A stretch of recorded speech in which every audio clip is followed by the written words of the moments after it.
যে যেই ব্যক্তি কোনো মুসলমান মারা যাওয়ার পর তার পেছন পেছন তার জানাজায় শরিক হবে, তার পেছন পেছন গিয়ে তার জানাজায় শরিক হবে এবং তার কাফন দাফন কবরস্থ পর্যন্ত থাকবে, এরপরে বাড়িতে প্রত্যাবর্তন করবে, আল্লাহ তাআলা তার আমল নামায় 2 কিরাআত সওয়াব লিখিয়া দেন। এবার 1 কিরাআত সমপরিমাণ হলো 1 উহুদ পাহাড় সমপরিমাণ সওয়াব। সুবহানাল্লাহ।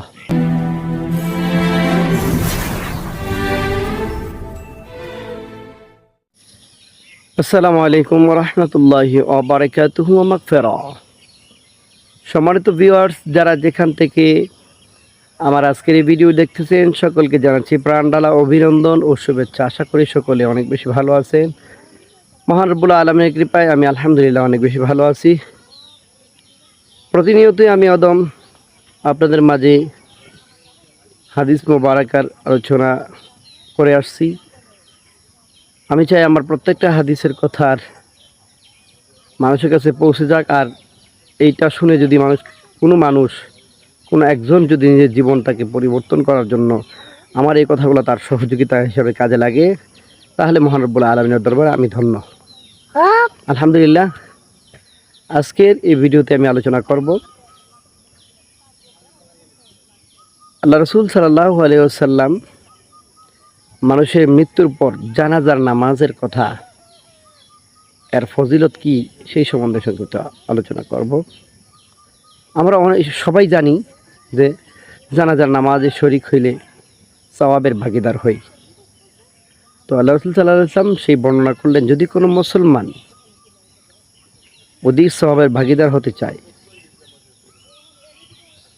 সেজন্য অন্য মুসলমানের জানাজায় অংশগ্রহণ করে।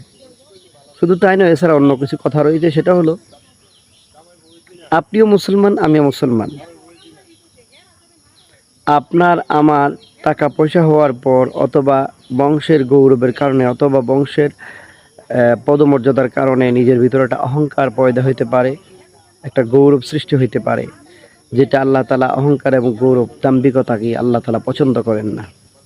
তো আল্লাহ নবী হাদিসটি বর্ণনা দেওয়ার কারণ হলো, ফজিলত দেওয়ার কারণ হলো, ফজিলত সম্বন্ধে বর্ণনা করার কারণ হলো যে প্রত্যেকটা মানুষ যেন প্রত্যেকটা মুসলমানের জানাজায় উপস্থিত হয়। আসলে জানাজার নামাজটা হলো ফরজে কিফায়া।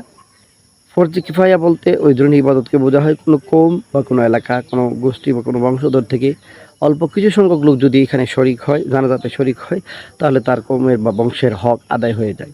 কিন্তু প্রত্যেকটা মানুষও যদি জানাজায় উপস্থিত হয় তাতে কোনো গুনাহ হবে না, বরঞ্চ আরও সওয়াব হবে। এবার আসুন, আপনি যদি 20 জন মানুষের জানাজায় উপস্থিত হন, এমন 20 জন লোকের জানাজা আপনার জানাজাতেও তারা উপস্থিত হবে। আপনি যদি মানুষের জানাজায় যেতে পছন্দ করেন না, দেখবেন আপনার মৃত্যুর পর আপনার জানাজায় মানুষ যাবে না।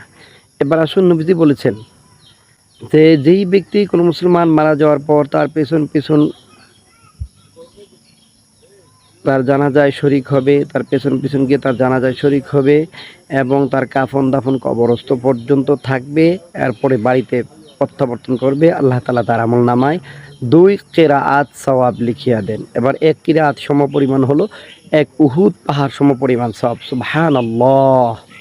তাইলে আমি যদি এই 2টা কাজ করতে পারি, এর ভিতরে আমার 2টা উপকার। একটা হলো কি, আমি জানাজার নামাজ আদায় করার পর, কবরস্থ করার পর তার সঙ্গে সঙ্গ দেওয়ার কারণে আল্লাহ তাআলা আমল নামায় সওয়াব লিখবেন। 2 নাম্বার হলো, তার জানাজায় শরীক হলে, জানাজার মাঠে দাঁড়াইলে, কবরের কিনারে গেলে আমার ভিতর থেকে সকল অহংকার দূর হয়ে যাবে। সুবহানাল্লাহ।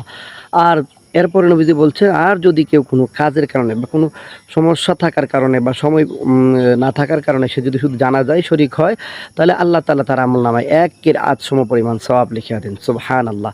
তো আসুন, মানুষের মৃত্যুবরণ করার পর প্রত্যেকটা মুসলমানের জানাজায় আমরা শরিক হই এবং আমাদের নিজেদের জানাজায় মানুষ যেন আরও বৃদ্ধি হয়ে যায় এই ওসিলা।